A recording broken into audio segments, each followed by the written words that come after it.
వర్షం పడుతుంది. అప్పటికి డ్రైవర్ అంకుల్ మీరు వెళ్తే వెళ్ళండి, ఫుల్ వర్షం పడుతుంది అన్నారు. అయినా మేము వర్షాన్ని లెక్క చేయకుండా ఇట్లా స్టార్ట్ అయినాం.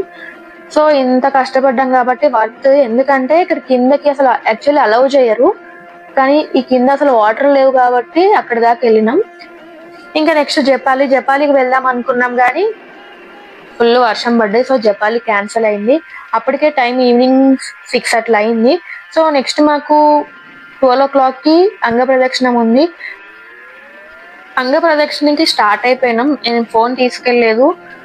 చాలా అంటే చాలా ప్రశాంతంగా జరిగిపోయింది, చాలా బాగా జరిగింది. అది అయిపోయిన తర్వాత మార్నింగ్ 5:30, 6 అట్లా అయింది. అది అయిపోయిన తర్వాత చెక్అవుట్ చేసేసి స్టార్ట్ అయిపోయినాం కిందికి. తిరుమలకి మనం రావాలనుకున్నప్పుడు కాదు, స్వామివారు తప్పించుకున్నప్పుడే అవుతుంది. మనం అనుకుంటే అస్సలు అవ్వదు. పునః దర్శన ప్రాప్తిరస్తు. ఓం నమో వెంకటేశాయ.